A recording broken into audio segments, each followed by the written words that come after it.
Hi everyone, कैसे आप सभी। आई होप आप सबकी सीटेट की प्रिपरेशन बहुत अच्छी चल रही होगी। आप लोगों को पता है कि हम हमारे चैनल पर सीटेट जनवरी 2024 के लिए प्रिपेयर कर रहे हैं। इसके रिगार्डिंग मैंने आप लोगों के साथ में सीटेट के जो सीडीपी सब्जेक्ट होता है, जो पेपर 1 पेपर 2 दोनों में कॉमनली पूछा जाता है, उसके लेकर 2 वीडियो मैंने आप लोगों के साथ में शेयर करी है, जिसमें मैंने आप लोगों को मेन 2 टॉपिक करवाए हैं। अगर आप लोग उन टॉपिक्स को पढ़ते हैं, उसके बाद में अगर आप उनकी previous year question paper practice करते हैं, तो आप लोगों को समझ आएगा कि आप लोगों के लिए ये जो क्लासेस है वो कितनी ज़्यादा इंपॉर्टेंट है। तो आज की वीडियो को हम लोग कंटिन्यू करते हैं, उन क्लासेस को भी कंटिन्यू करते हुए आज की वीडियो एक तीसरी होगी। अगर आप लोगों ने वो पहले वाली वीडियोस 2 वीडियोस नहीं देखी है, तो पहले आप लोग उस वीडियोस को देखिए, उसके बाद में आप इस वीडियो को देखिए और फिर आप लोग जो मैं इस वीडियो को कंप्लीट करवाने के बाद में जो क्वेश्चन प्रैक्टिस करवाऊंगी उसको करिएगा। तो आप लोगों को समझ आएगा कि किस तरीके से आप टॉपिक पढ़ रहे हैं और किस तरीके से आप लोग क्वेश्चन प्रैक्टिस कर रहे हैं। तो देखिए, ये जो टॉपिक होने वाला है आज का हमारा टॉपिक, वो होने वाला है ग्रोथ एंड डेवलपमेंट, यानी कि वृद्धि और विकास। देखिए, मैं आप लोगों को ये हिंदी और इंग्लिश दोनों में बताऊंगी। सारी जो टर्म्स होगी वो हिंदी इंग्लिश बोथ लैंग्वेज में होगी, ताकि हिंदी मीडियम वालों को भी कोई दिक्कत नहीं हो और इंग्लिश मीडियम वालों को भी कोई दिक्कत नहीं हो। तो आज का हमारा टॉपिक जो है वो होने वाला है ग्रोथ एंड डेवलपमेंट, यानी कि वृद्धि और विकास। सबसे पहले तो आप लोगों को इसका मीनिंग जानना है कि मीनिंग क्या होता है। उसके बाद में हम लोग इसके बारे में जो है वो डिटेल में पढ़ेंगे, डिटेल में देखेंगे और इन दोनों को डिफरेंशिएट करेंगे कि क्या ये एक्चुअल में होता है। देखिए, जैसे कि आप लोग वर्ड देख रहे हैं ग्रोथ, ग्रोथ से आप लोगों को सीधा सीधा ही समझ में आ रहा है कि ग्रोथ का मतलब क्या होता है। जैसे कोई भी इंसान है वो ग्रो करता है। जैसे अगर किसी की भी हाइट में हाइट बढ़ जाती है, किसी की हेल्थ बढ़ जाती है, कोई लंबाई में चौड़ाई में, तो अगर कोई उस तरीके से ग्रो कर रहा है तो आप उसको ग्रोथ बोल सकते हैं। उसके बाद में आता है डेवलपमेंट।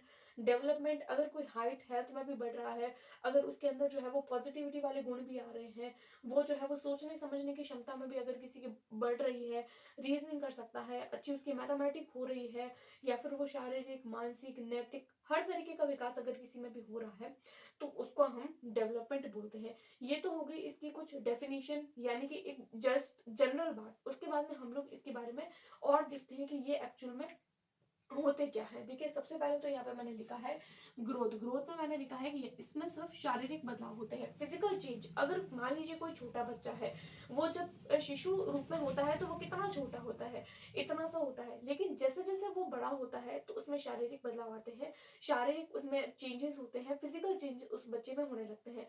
मान लीजिए आज से 2 साल पहले जो है वो बच्चे की हाइट, मान लीजिए उस बच्चे की हाइट जो है वो इतनी थी, अब 2 साल के बाद उस बच्चे की हाइट बढ़ के इतनी हो जाएगी। तो वो बच्चा पहले इतना था, अभी इतना हो गया, तो ये उसके लिए एक तरीके का फिजिकल चेंज है, शारीरिक बदलाव हो गया। उसका उल्टा अगर हम लोग विकास को देखें कि डेवलपमेंट क्या होता है, तो देखिए डेवलपमेंट में हर तरीके के डेवलपमेंट आ जाते हैं।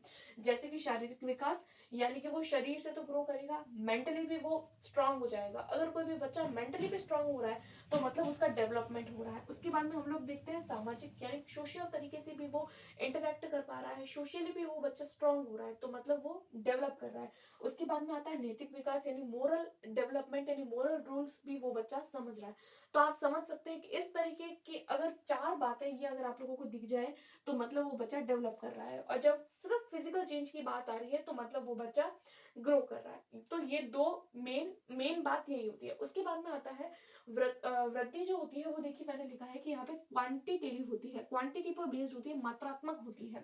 और ये मात्रात्मक प्लस गुणात्मक दोनों होती है, यानी क्वांटिटेटिव भी होती है और क्वालिटेटिव भी होती है। अब इसका मतलब क्या है, देखिए यहाँ मैंने लिखा है मात्रात्मक होती है। जैसा कि अभी मैंने थोड़ी देर पहले बताया था, अगर कोई भी बच्चा जो मान लीजिए आज 5 किलोग्राम का है और थोड़े टाइम बाद मान लो वो 7 किलोग्राम का हो जाएगा, तो उसने क्या किया, तो उसकी क्वालिटी में चेंज हुआ ना, वो जो बच्चा है उसकी क्वालिटी में चेंज हुआ। पहले वो 5 किलो का था, अभी वो 7 किलो का हो गया, तो मतलब उसकी मात्रा में चेंज आया है। मान लीजिए कोई बच्चा पहले जो है वो उसकी हाइट कुछ, अभी जैसे मैंने हाइट वाला बताया कि पहले उस बच्चे की हाइट इतनी थी, अभी बढ़ के इतनी हो गई, तो ये उसकी मात्रा में बदलाव हो रहा है। तो इस तरीके के जो बदलाव होते हैं जो दिखाई देते हैं, जैसे कि किसी का भार में परिवर्तन हो गया, वेट में बदलाव आ गया, इस तरीके के जो बदलाव होते हैं वो फिजिकल चेंज के भाग होते हैं। उसके बाद में आता है डेवलपमेंट, तो वो मात्रात्मक और गुणात्मक दोनों होते हैं। यानी कि अगर आपका वेट, अगर आप लोगों की वेट हाइट इस तरीके का भार वगैरह अगर सब बढ़ रहा है, तो वो आपका विकास का तो भाग है। साथ साथ में अगर आपके गुणों में भी चेंज हो रहा है, मतलब आप नैतिक विकास भी कर रहे हैं, आप सोशली भी इंटरेक्ट कर पा रहे हैं, सामाजिक तरीके से भी आप इंटेलिजेंट हो रहे हैं, मैथमेटिकली भी आप इंटेलिजेंट हो रहे हैं, मेंटली आप इंटेलिजेंट हो रहे हैं, तो ये सारे तरीके के डेवलपमेंट अगर आप लोगों के अंदर होते हैं तो मतलब आपके अंदर वृद्धि विकास दोनों हो रहे हैं। अगर आपके अंदर सिर्फ आपका बाहरी शेप अगर वो चेंज हो रहा है तो मतलब वृद्धि हो रही है। अगर आप लोग मेंटली, फिजिकली, सोशली, मोरली हर तरीके से डेवलप हो रहे हैं, लैंग्वेज में भी आप डेवलप कर पा रहे हैं, तो मतलब आपका डेवलपमेंट हो रहा है। तो इस तरीके से ये जो टर्म्स मैं बोल रही हूँ ये एज इट इज आप लोगों को पेपर में देखने को मिलेगी। जब आप प्रीवियस ईयर करेंगे तो आप लोगों को ये चीज खुद समझ आएगी। उसके बाद में नेक्स्ट लिखा है कि वृद्धि जो होती है वो सतत नहीं होती है, कॉन्टिन्यूस नहीं होती है। देखिए अगर कोई भी बच्चा है तो उसकी हाइट बढ़ती है, तो हाइट कितने साल तक बढ़ेगी? अगर कोई भी बच्चा है 12, 13, 15, मैक्सिमम 18 साल, जब तक वो बच्चा 18 साल तक का है तब तक उसकी हाइट बढ़ेगी। उसके बाद में उस बच्चे की हाइट बढ़ती नहीं है। लेकिन अगर हम लोग बात करें लैंग्वेज डेवलपमेंट की बात करें, अगर हम लोग सोशल होने की बात करें, या फिर अगर हम मोरल डेवलपमेंट की बात करें, तो ये सारी चीजें जो होती है कॉन्टिन्यूअस चलती है। यानी कि अगर कोई इंसान चाहे तो अपने लैंग्वेज को कभी भी डेवलप कर सकता है। अगर कोई भी इंसान चाहे तो वो सोशली किसी भी एज में हो सकता है। तो ये लाइफ टाइम चलती है, लॉन्ग टाइम चलती है, लंबे टाइम तक चलने वाली क्रिया होती है, इसीलिए हम लोग इसको सतत बोलते हैं। इसीलिए हम डेवलपमेंट जो होता है उसको कॉन्टिन्यूस बोलते हैं कि ये लाइफ टाइम चलता है, कॉन्टिन्यूस होता है। उसके बाद में हम लोग देखते हैं नेक्स्ट, हमने देखा है कि ये सीमित होता है यानी कि लिमिटेड होता है, बट डेवलपमेंट सीमित नहीं होता है। देखिए मैंने अभी आप लोगों को बताया जैसे कोई भी बच्चा है तो उसकी हाइट मैक्सिमम कितने साल तक बढ़ेगी? उसकी हाइट मैक्सिमम 16, 17, 18, तो मतलब ये लिमिटेड हो गया कि हाँ इस कोई भी बच्चा है उसको 18 साल तक ही हाइट उसकी बढ़ पाएगी, उसके बाद में नहीं बढ़ेगी। लेकिन डेवलपमेंट में ऐसा नहीं होता है, आप लोग कभी भी सोशली हो सकते हैं।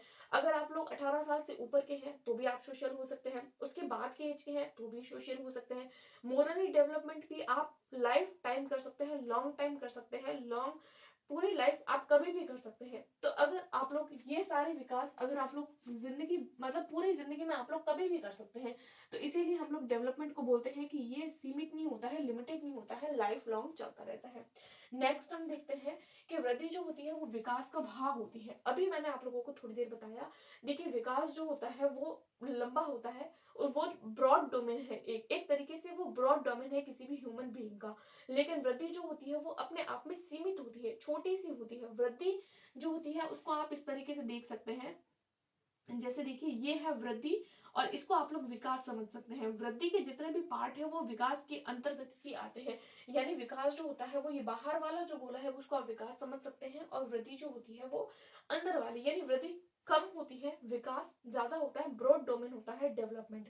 उसके बाद में हम लोग देखते हैं, देखिए ग्रोथ जब होती है तो आपके अंदर पॉजिटिविटी आती है ज्यादा, और जब डेवलपमेंट होता है तो पॉजिटिविटी और नेगेटिविटी दोनों आती है। देखिए ये टर्म आप लोगों को बहुत कम देखने को मिली होगी, लेकिन अगर मैं आप लोगों के साथ में इसको एक्सप्लेन करूं तो देखिए आप जैसे जैसे बड़े होते हैं तो आपके अंदर एक अलग तरीके की पॉजिटिविटी आती है। आप हर काम को उतना ही एक्साइटमेंट के साथ में करते हैं जो भी आप करना चाहते हैं।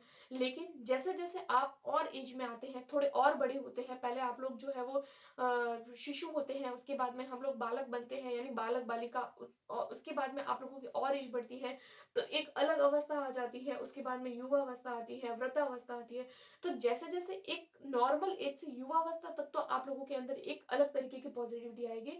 लेकिन जैसे जैसे आप फिर वृद्धावस्था की ओर जाएंगे, यानी कि अगर आप लोग 20, 30, 40 उससे भी ज्यादा की आयु में आएंगे तो आपके अंदर दोनों तरीके के परिवर्तन हो जाते हैं। नेगेटिविटी भी आपके अंदर उतनी ही आएगी जितनी आपके अंदर पॉजिटिविटी है।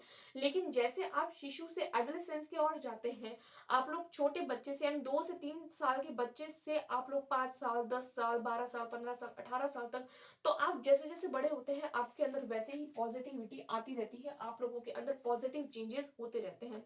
लेकिन अगर आप लोग उससे ज्यादा एज के होते हैं तो आप लोगों के अंदर पॉजिटिव और नेगेटिव दोनों तरीके के जो है वो चेंजेस आते हैं। तो इस तरीके से डेवलपमेंट और ग्रोथ में इतने ही अगर आप लोग सिर्फ डिफरेंस जो है वो याद रख लेते हैं तो आप लोगों को शायद ही कोई इस इस टॉपिक में से यानी कि इतने इतने पोर्शन में से आप लोगों की शायद ही कोई क्वेश्चन गलत होएगा। तो देखिए अब हम हमारा आगे का जो पार्ट है उसको कंटिन्यू करते हैं। अब हम वीडियो को कंटिन्यू करते हुए हमारे कुछ डेवलपमेंट को लेकर कुछ कुछ प्रिंसिपल्स है उसको देखेंगे। देखिए यहाँ पर कुछ मेन प्रिंसिपल ही मैंने लिखे हैं। ये वो प्रिंसिपल्स है जिस पर मैक्सिमम टाइम पेपर 1 पेपर 2 दोनों में क्वेश्चन पूछे जाते हैं। देखिए सबसे पहला अपना जो प्रिंसिपल है वो व्यक्तिगतता का सिद्धांत है, यानी कि सबसे पहला अपना जो है वो इंडिविजुअल डिफरेंसेस जो हर एक बच्चे में होते हैं।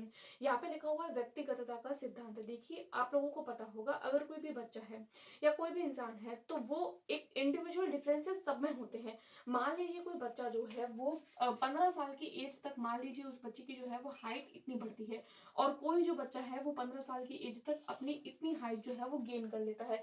तो देखिए ये जो चीज होती है कि अगर कोई भी बच्चा है ये अपने आप में इंडिविजुअल है और ये बच्चा भी अपने आप में इंडिविजुअल होता है। तो इस तरीके से हम बोल सकते हैं कि कोई भी बच्चा जो होता है वो इंडिविजुअली डिफरेंस होता है, डिफरेंसेस होते हैं उन बच्चों में।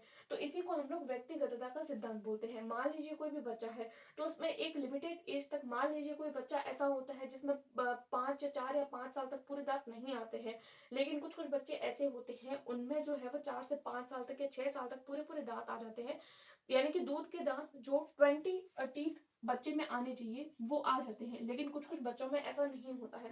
तो इस तरीके से हम बोल सकते हैं कि हर बच्चे का जो डेवलपमेंट होता है वो अलग तरीके से होता है।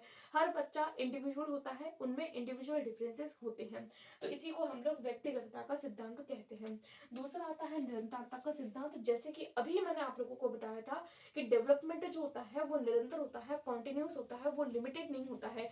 यानी कि आप हमारा जो भी एक ह्यूमन बीइंग होता है उसके अंदर हम लोगों को पता है सबसे पहले जो है वो होती है वो गर्भावस्था आती है, उसके बाद में शैशव अवस्था, उसके बाद में जो होती है वो बाल्य अवस्था, फिर किशोर अवस्था, उसके बाद में प्रौढ़ अवस्था, जिसको आप लोग युवा अवस्था, प्रौढ़ अवस्था, इस तरीके से 3 पार्ट्स में डिवाइड कर सकते हो।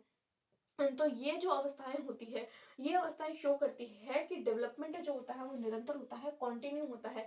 ऐसा नहीं होता है कि अगर कोई भी बच्चा है वो बाल्यावस्था तक आया है और बाल्यावस्था तक आने के बाद में उसकी अवस्थाएं रुक गई, अब वो आगे ग्रो ही नहीं करेगा। नहीं, अगर वो बाल्यावस्था में आया है तो श्योर है कि वो आगे किशोर अवस्था में जाएगा। तो हम बोल सकते हैं कि डेवलपमेंट जो है वो कंटिन्यू चलेगा, कंटिन्यू होगा और आगे होगा। यूं नहीं हो सकता कि बाल्यावस्था से फिर वो शैशव अवस्था में आ जाए। जी नहीं, ऐसा नहीं हो सकता। तो हम लोग इसको कंटिन्यू कह सकते हैं। उसके बाद में हमारा आता है केंद्र सिरोन्मुखी। अब देखिए केंद्र सिरोन्मुखी का क्या मतलब होता है, तो अगर मैं आप लोगों को बताऊं, देखिए यहाँ पर आप लोगों को वर्ड से समझ में आ रहा होगा। सबसे पहले लिखा हुआ है केंद्र, उसके बाद में लिखा हुआ है सिरोन्मुखी। यानी कि कोई भी बच्चा जो होता है, मान लीजिए ये कोई भी बच्चा है, ये जो बच्चा है इसके अंदर सबसे पहले जो है वो केंद्र वाला पार्ट, यानी कि अगर कोई भी बच्चा है उसका अगर हार्ट वाला पार्ट है वो सबसे पहले डेवलप होगा। उसके बाद में उसके साइड वाला पोर्शन यानी उसके हाथों वाला यानी सिरों वाला, साइड वाले जो पोर्शन होते हैं वो बाद में डेवलप होते हैं। केंद्र वाला जो पार्ट होता है, हार्ट वाला पार्ट, कोई भी बच्चा जब ग्रो करता है या फिर जब वो शैशव अवस्था में होता है तो आप लोग देख सकते हैं कि पहले वो अपनी पूरी बॉडी को जो है वो बैलेंस बनाकर चलता है, उसके बाद में जो है वो धीरे धीरे चलना शुरू करता है। पहले वो अपने पूरी बॉडी से वर्क करता है, लेकिन जैसे जैसे वो ग्रो करता है तो वो अपने जो है वो पैरों पर बैलेंस बनाना सीखता है, अपने हाथों से। पहले कोई छोटा बच्चा तो होता है तो वो सारी उंगलियों को या पूरे हाथ को जो है वो गंदा करके फिर खाता है, लेकिन जैसे जैसे वो डेवलप करता है तो उसके अंदर एक स्किल आ जाती है, फाइन मोटर स्किल, जिसकी वजह से वो सिर्फ उंगलियों के माध्यम से ही खा सकता है। तो इसको हम लोग बोल सकते हैं कि पहले जो है वो उसका अंदर वाला पोर्शन यानी कि केंद्र वाला भाग डेवलप हुआ है,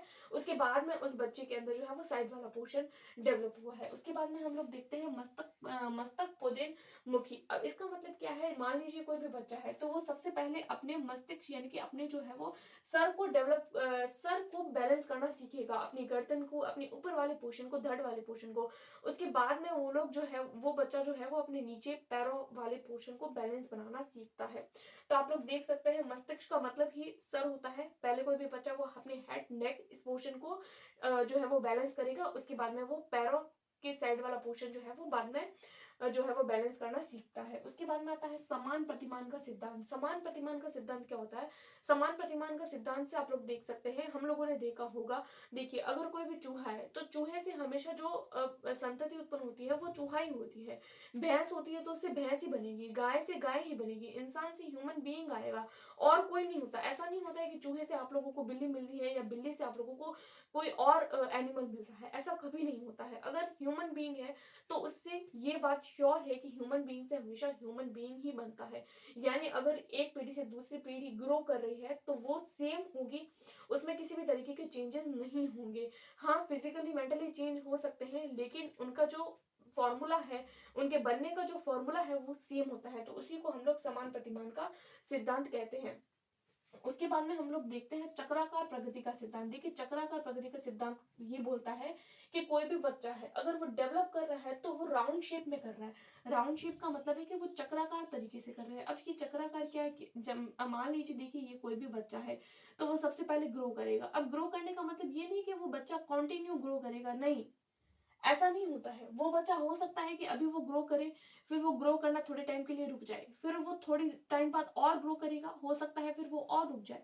यानी कि मान लीजिए वो 1 साल पे यहाँ है, फिर वो 2 साल में यहाँ पहुंच जाए, फिर हो सकता है कि 2 साल और कुछ महीने के लिए वो यहाँ पहुंच जाए, फिर वो 3 साल का हो तो यहाँ पहुंच जाए। इस तरीके से वो बच्चा जो है वो चक्र खाता हुआ आगे निकलता है।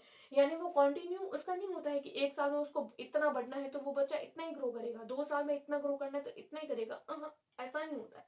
उस बच्चे में यही होता है कि वो पहले ग्रो करेगा, फिर उसकी ग्रोथ थोड़ी सी रुक जाएगी। हो सकता है किसी बच्चे में अलग हो, कुछ बच्चों में अलग हो, कोई बच्चे कंटिन्यू जो है वो ग्रो करते रहते हैं, फिर उनमें एक साथ ही जो है वो रुक जाता है डेवलपमेंट होना। लेकिन कुछ बच्चों में पहले वो ग्रो करते हैं, फिर रुक जाते हैं, और ग्रो करते हैं, फिर और उनका डेवलपमेंट रुक जाता है। तो इसी को हम लोग चक्राकार प्रगति का सिद्धांत बोलते हैं। उसके बाद में आता है समन्वय का सिद्धांत। समन्वय का सिद्धांत अभी जस्ट मैंने आप लोगों को थोड़ी देर पहले समझाया था कि जैसे देखिए मान लीजिए कोई भी बच्चा है तो वो सबसे पहले अपने हेड वाले पोर्शन को, अपने नेक वाले पोर्शन को जो है वो बैलेंस बनाना सीखता है। उसके बाद में अपने पैरों पर, उसके बाद में अपने हाथों पर।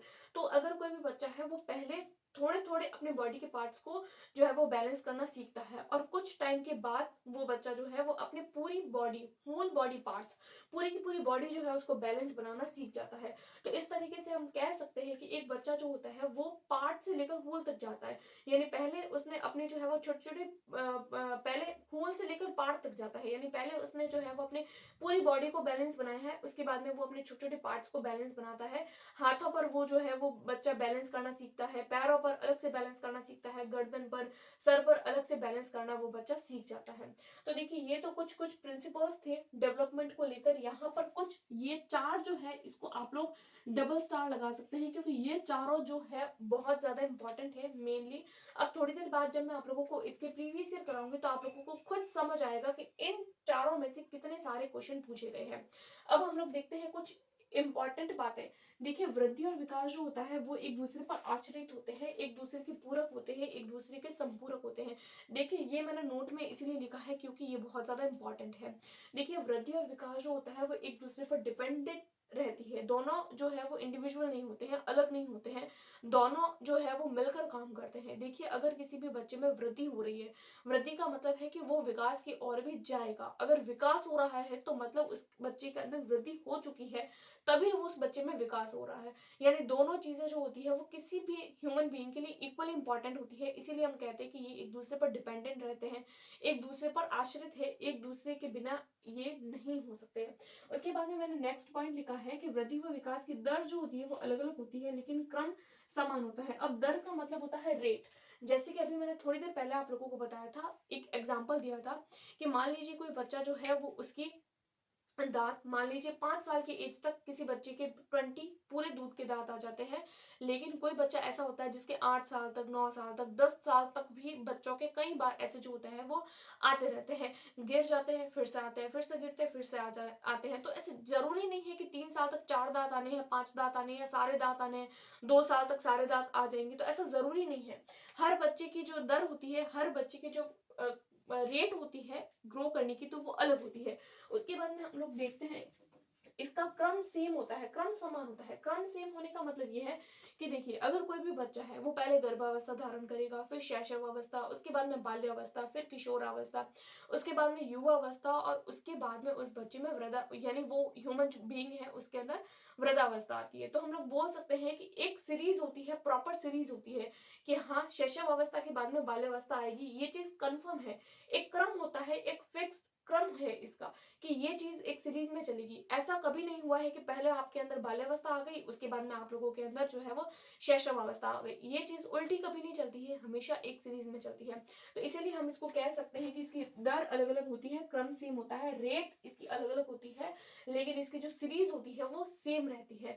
तो इस तरीके से इसको लेकर कुछ कुछ बातें थी जो मैंने आप लोगों को करवा दी है वृद्धि और विकास को लेकर।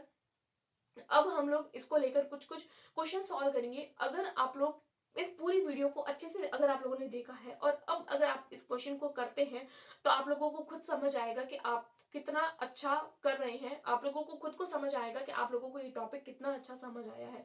तो चलिए अब हम हमारे क्वेश्चन की ओर चलते हैं। पहला क्वेश्चन पूछा गया है, which of the following is the most effective method to encourage conceptual development in student, यानी कोई भी स्टूडेंट है उसके अंदर कंसेप्चुअल डेवलप करना है, तो हम उसको उसके लिए क्या करेंगे। तो हमारे पास में 4 ऑप्शन है। सबसे पहले तो अगर आप लोगों को इस क्वेश्चन का आंसर नहीं भी समझ आ रहा है, तो आप उसको एलिमिनेट कर लीजिए। 4 ऑप्शन पढ़िए, ऑप्शंस को एलिमिनेट करिए, आप लोगों को अपने आप चीज समझ आ जाएगी।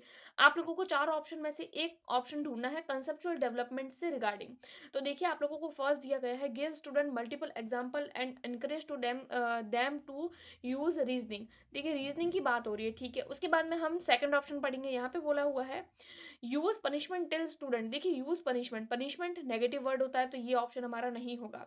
New concept need to be understood on their own without any reference to old ones. देखिए, विदाउट एनी रेफरेंस नहीं होता है, विथ एनी रेफरेंस होता है। तो थर्ड ऑप्शन भी नहीं होगा। Replace the student incorrect ideas with correct ideas by asking them to memorise. देखिए, मेमोराइज कभी भी नहीं कराया जाता है बच्चे को, याद कोई भी चीज कभी नहीं करवाई जाती है। तो ये ऑप्शन भी आपका करेक्ट हो गया। तो अब आप लोगों को समझ में आ गया होगा कि आपका राइट आंसर जो है वो फर्स्ट हो जाएगा। अब हम देखते हैं हमारा नेक्स्ट क्वेश्चन। देखिए, नेक्स्ट क्वेश्चन में पूछा है, which of the following is the not a principle of development. देखिए, नॉट पूछा है आप लोगों को, not a principle development occur along a single course of is not unidimensional. देखिए, फर्स्ट ऑप्शन आप लोगों ने पढ़ लिया। सेकंड है, development proceed from the top down and from centre towards. ठीक है, development is the influence by both nature and nurture. Development occur in socio cultural context. देखिए, आप लोगों को यहाँ पर नॉट अ प्रिंसिपल पूछा है। अब आप लोगों को ये चीज समझ आ रही होगी, नॉट अ प्रिंसिपल अगर हमें पूछा है, तो आप लोगों को पता होगा कि जब मैंने ये थ्योरी पढ़ाई थी तो बताया था, टॉप डाउन के बारे में बताया था, सेंटर सेफेलोकॉर्डर और केंद्रोन्मुखी, इस तरीके के कुछ नियम बताए। तो ये तो प्रिंसिपल है। Development influence by nature and nurture, nature और नर्चर से इफेक्ट करती है हमारा डेवलपमेंट। सोशियो कल्चर, यानी सोसाइटी जो होती है वो भी, सोसाइटी और कल्चर भी डिपेंड करता है हमारे डेवलपमेंट पर। Along a single course and it not unidimensional. देखिए, सिंगल कोर्स नहीं होता है, ये ऑल ओवर बहुत सारे जो होती है डोमेन्स होते हैं जो आपस में इफेक्टेड रहते हैं। तो फर्स्ट ऑप्शन जो है वो नॉट हो जाएगा। उसके बाद में हम हमारे नेक्स्ट क्वेश्चन की ओर चलते हैं। नेक्स्ट क्वेश्चन पूछा गया है, which domain of development related to intellectual abilities such as attention, memory, problem solving, imagination and creativity.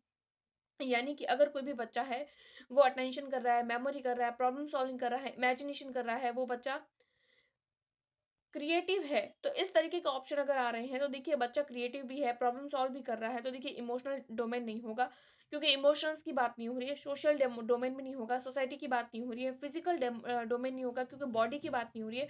Cognitive domain हो सकता है, क्योंकि देखिए, कॉग्निटिव का मतलब होता है माइंड, रीजनिंग के रिगार्डिंग कोई भी चीज, दिमाग, जिसके लिए आपको आपका दिमाग यूज करना पड़ रहा है।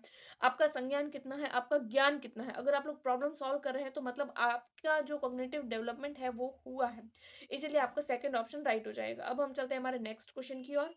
नेक्स्ट क्वेश्चन पूछा गया है, which of the following statement is correct. देखिए, नॉट करेक्ट नहीं पूछा है, करेक्ट पूछा है। Correct with respect of development of children, children से रिगार्डिंग कौन सी एक बात जो है वो ठीक है। Two domain of development are distinct and unrelated from each other.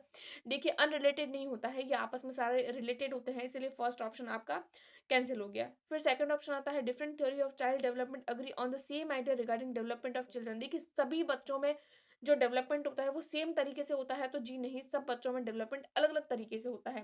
Rate सबकी अलग होती है, सीरीज सबकी सेम होती है। थर्ड ऑप्शन होता है, and development of children is influence by their social context. हाँ, सोशल कॉन्टेक्स्ट से डेवलपमेंट जो होता है वो इफेक्ट होता है। तो आप लोगों का थर्ड ऑप्शन यहाँ पर राइट हो जाएगा। तो इस तरीके से आप ऑप्शंस को एलिमिनेट करके भी अपने आंसर्स ढूंढ सकते हैं।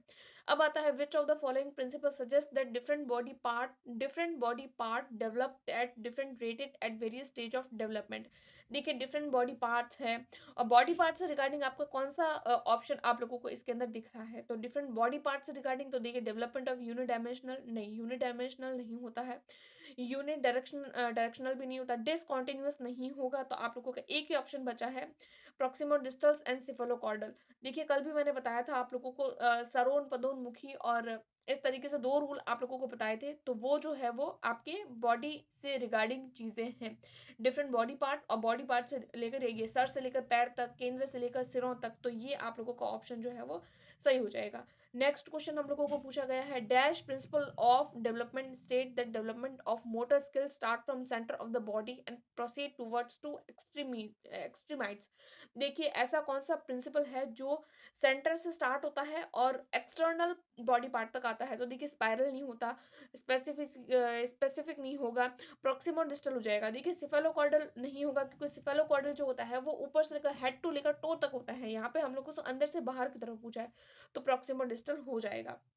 नेक्स्ट क्वेश्चन हम लोगों को से पूछा गया है, development of children proceed from dash to dash, यानी डेवलपमेंट कहाँ से कहाँ तक चलता है। देखिए ये चीज मैंने आप लोगों को नहीं बताई थी, इसीलिए क्वेश्चन के थ्रू बता रही हूँ। तो बहुत सारी चीजें ऐसी होगी जो आप लोगों को क्वेश्चन के थ्रू भी समझ आ जाएगी। देखिए एब्स्ट्रैक्ट टू कॉन्क्रीट नहीं होगा, हेड टू टो होता है, लेकिन यहाँ पर एक अलग ऑप्शन आप लोगों को दे दिया जाता है, जनरल टू स्पेसिफिक, यानी कि जनरल से लेकर स्पेसिफिक पार्ट तक जो होता है। देखिए ये चीज मैंने आप लोगों को नॉर्मल नहीं बताई थी, जनरल टू स्पेसिफिक वाली वैसे मुझे नोट लगाकर ये चीज स्पेशली बतानी थी। तो लेकिन मैंने सोचा कि क्यों ना क्वेश्चन के थ्रू बता दिया जाए, तो आप लोगों का ज्यादा कंसेप्ट जो है वो उस टाइम पे क्लियर हो जाएगा। हमारा नेक्स्ट क्वेश्चन जो है वो principle of cephalocaudal suggest that development. Cephalocaudal का मतलब होता है सर से लेकर पैर तक, सर से लेकर पैर तक की जिस ऑप्शन में बात हो रही है वो ही आपका आंसर जो है वो ठीक हो जाएगा। तो आपको ऑप्शन दिया हुआ है centre to outward, centre part से लेकर बाहर के बॉडी पार्ट्स तक नहीं, proceed to from head to toe, head to toe की बात हो रही है, सर से लेकर पैर तक, पैर के अंगूठे तक की बात हो रही है। तो यही ऑप्शन आपका ठीक हो जाएगा। इसके लिए आप लोग नेक्स्ट ऑप्शन आप लोगों को पढ़ने की जरूरत ही नहीं है, आप लोगों को डायरेक्ट क्वेश्चन जो है वो समझ आ जाएगा। नेक्स्ट क्वेश्चन पूछा है, which of the following principle of development suggests that some specific response get combined in the latter process of development to from a वूल की तरफ जा रहा है, यानी अलग अलग बॉडी पार्ट से कोई भी चीजें जो है वो पहले हमारा बॉडी पार्ट जो है उसका हर बॉडी पार्ट जो है वो अलग अलग तरीके से काम करेगा, फिर सारी की सारी चीजें पूरा बॉडी पार्ट जो है वो वूल तरीके से काम करेगा। तो प्रिंसिपल ऑफ कॉन्टिन्यूटी नहीं होगा, प्रिंसिपल ऑफ इंटीग्रेशन हो सकता है।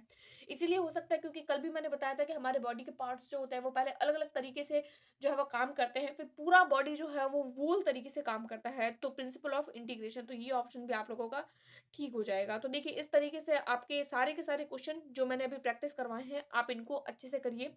पहले पूरी थ्योरी देखिए, थ्योरी देखने के बाद में आप क्वेश्चन को सॉल्व करिए, आप लोगों को खुद को पता चलेगा कि आप लोग कितना अच्छे से बेहतर तरीके से कर पा रहे हैं। आई होप सो आपको वीडियो पसंद आई होगी। मिलते हैं नेक्स्ट वीडियो में, तब तक के लिए टेक केयर, बाय बाय।